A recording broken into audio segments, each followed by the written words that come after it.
ईसप की प्रसिद्ध कथा जो मैं बार बार कहता हूँ क्योंकि वह आदमी के संबंध में इतनी सच है। एक लोमड़ी ने अंगूर के गुच्छे लटकते हुए देखे, छलांग मारी, बहुत तड़पी, पहुँचने को अंगूरों तक नहीं पहुँच सकी। छलांग छोटी पड़ती गई, सारी ताकत लगा दी, मगर अंगूर के गुच्छे ऊंचे थे, छलांग ओछी थी। पसीना पसीना, थकी मांदी, हारी पराजित, चारों तरफ उसने देखा कि किसी ने देखा तो नहीं। जैसे कोई आदमी गिर पड़ता है तो जल्दी से धूल झाड़ता है और चारों तरफ देखता है किसी ने देखा तो नहीं। कंघी निकालकर जल्दी से बाल संवार लेता है, चश्मा ठीक लगा लेता है, टोपी वगैरह ठीक करके चल पड़ता है, किसी ने देखा तो नहीं।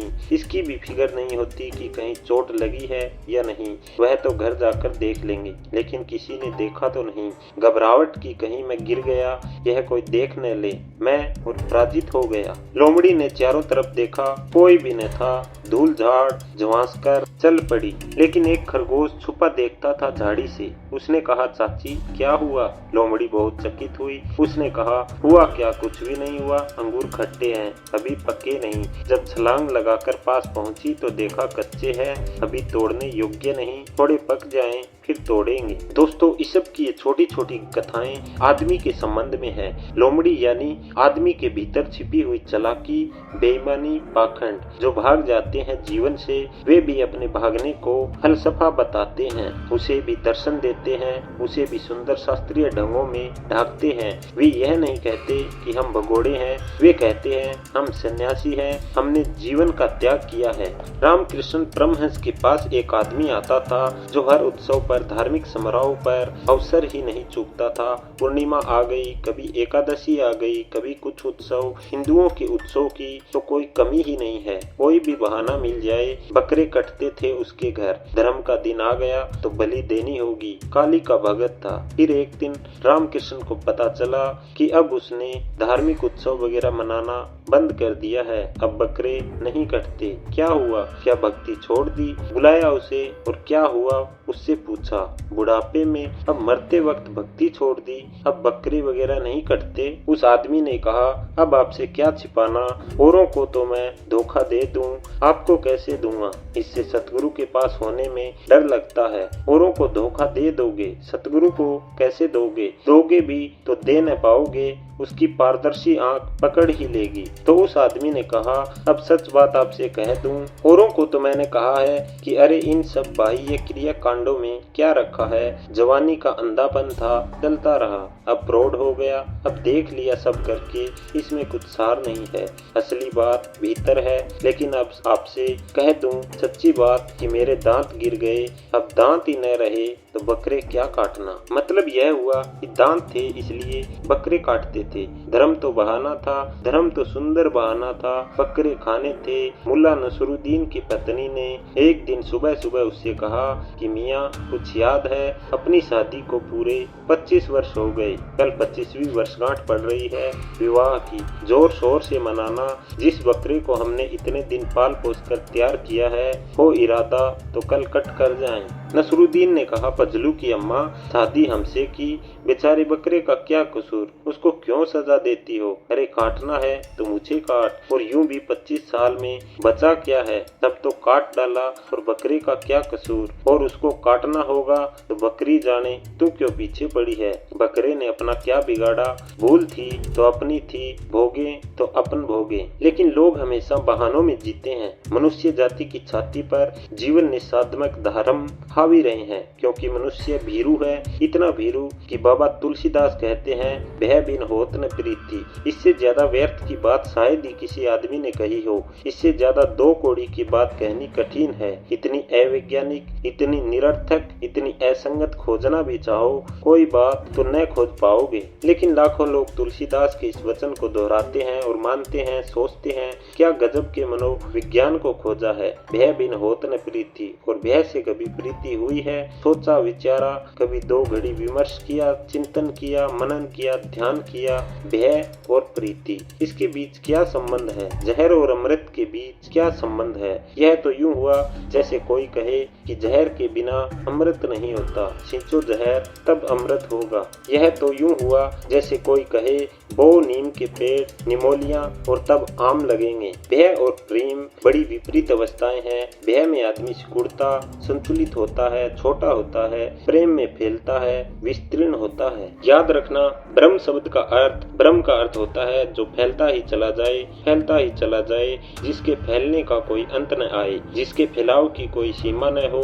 कितना ही पियो चुका न सको, कितना ही जानो फिर भी जानने को शेष रह जाए। कभी ऐसा न कह सको कि सब जान लिया। समय उसे खोजने में खो जाओगे मगर उसे खोज न पाओगे। नहीं कि स्वाद न मिलेगा, भर जाओगे उसमें लबालब, लेकिन वह बहुत है। हम गागर, वह सागर, हमसे ऊपर से बहेगा। ऐसा ही प्रेम है। प्रेम तुझ में बड़ा है। प्रेम परमात्मा की मानवीय रूपांतरण है। इसलिए जीसस ने ठीक कहा कि परमात्मा प्रेम है। जीसस के वचन में सार है। बाबा तुलसीदास के वचन में सिवाय असार के और कुछ भी नहीं। परमात्मा प्रेम है और प्रेम कहीं भय हो सकता है। तुम खुद ही सोचो, अपने जीवन में सोचो, जिससे तुम भयभीत हो उसे तुम प्रेम कर सकते हो। मैं छोटा था तो मेरे पिता ने मुझे सिर्फ एक बार सजा दी। बहुत मुश्किल है एक ऐसा पिता पाना जो सिर्फ एक बार सजा दिया हो। और एक चप्पल मुझे मारी, सिर्फ एक बार। मैंने उनसे कहा है कि मारना आपको जितना हो आप मार सकते हैं, लेकिन फिर एक बात का ख्याल रखना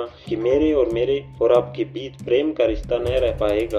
आप मुझे मार रहे, प्रेम को मार रहे हैं। मैं कैसे प्रेम कर सकूंगा उस व्यक्ति को जो मुझे दुख दे रहा है, पीड़ा दे रहा है, परेशान कर रहा है। निश्चित ही मैं निर्भर हूँ अभी आप पर, अपने पैरों पर अभी खड़ा भी नहीं हो सकता।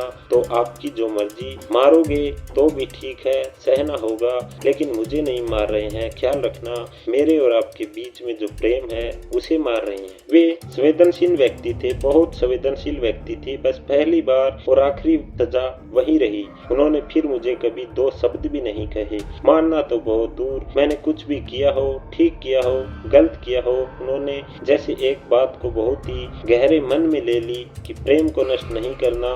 मुझे पैसों की जरूरत पड़े तो कहीं मुझे चुराना न पड़े। किस बच्चे को नहीं चुराना पड़ता, इस ख्याल से कि मुझे कभी चोरी न करनी पड़े। वे एक डिब्बे में पैसे रख देते थे कि मुझे जब चाहिए हो मैं निकाल लूं, जितने चाहिए हो निकाल लूं, ताकि पूछना भी न पड़े। क्योंकि पूछो तो भी अड़चन होती है, किस लिए चाहिए, क्यों चाहिए, अभी कल ही तो लिए थे। मुझे पूछना न पड़े, उन्हें पूछना न पड़े, इसलिए पैसे रख देते थे। जब डब्बा खाली हो जाए तो भर देते। फिर उनके और मेरे बीच प्रेम की एक गहराई बढ़ती चली गई। जिससे भी भय है उससे प्रेम नहीं हो सकता, उससे घृणा होती है। इसलिए हर बच्चा बड़ा होकर अपने माँ बाप से बदला लेता है। जिम्मेवारी माँ बाप की है, बच्चे की नहीं। बदला लेगा ही। तुम जब ताकतवर थे और बच्चा कमजोर था तो तुमने उन्हें सताया, अच्छे अच्छे नामों से सताया, एक से एक तरकीबें इजाद की सताने की। अपनी धारणाओं के आधार पर उसे सताया और तुम्हारी धारणाएं सच है इसका तुम्हें आश्वासन है। फिर जब बच्चा बड़ा हो जाएगा, उनके हाथ में ताकत आएगी, एक दिन ताक घूम जाएगा, तुम बूढ़े हो जाओगे, कमजोर हो जाओगे, तुमसे चलने न बनेगा, उठने न बनेगा, तब तुम्हें वह भी कचरे में फेंक देगा। तब मत रो, यह तुम अपने किए फल का परिणाम भोग रहे हो। लोग भी खूब अजीब है, पिछले जन्मों की बातें करते हैं कि पिछले जन्मों के कर्मों के फल मिल रहे हैं और इसी जन्म में जो उपद्रव करते रहते हैं उनका गणित नहीं बिठाते। पिछला जन्म था कि नहीं यह भी तुम्हें पता नहीं है, मगर यह जन्म तो साफ है। इसी जन्म में हिसाब जरा देखो।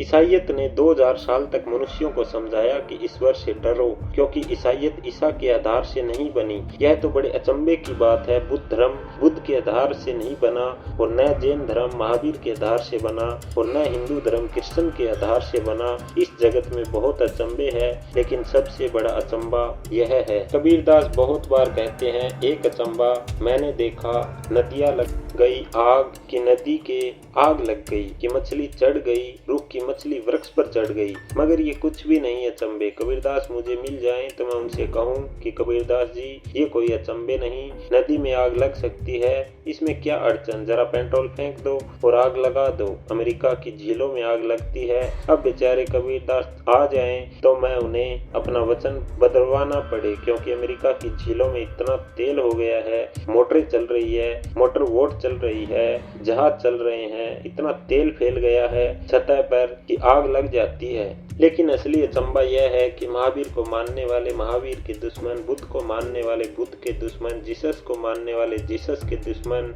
कृष्ण को मानने वाले कृष्ण के दुश्मन, यह सबसे बड़ा अचंबा है। मानने वाले हैं, लगता है प्रेम करने वाले लोग होंगे, मगर कहीं कोई प्रेम नहीं, भय है, इसलिए घृणा। ईसाइयों ने 2000 साल तक पश्चिम को समझाया कि ईश्वर से डरो। जीसस ने कहा था ईश्वर प्रेम है, जो प्रेम है उससे कहीं डरा जाता है। प्रेमी कहीं एक दूसरे से डरते हैं, पति पत्नी डरते हैं क्योंकि प्रेम नहीं है। पति डरता है कि कहीं पत्नी को पता न चल जाए, घर क्या आता है, रास्ते भर हिसाब लगाता आता है, क्या क्या जवाब देना है, यह बाई क्या क्या पूछेगी, आज कहाँ रहे, कहाँ गए, और इससे बचना मुश्किल है क्योंकि वह निकाल ही देगी कोई न कोई तरकीब। वह फ्रांस की लेगी किसी जाल में। सब बचाव का इंतजाम करके पति घर में प्रवेश करता है और फौरन फंस जाता है, देर नहीं लगती।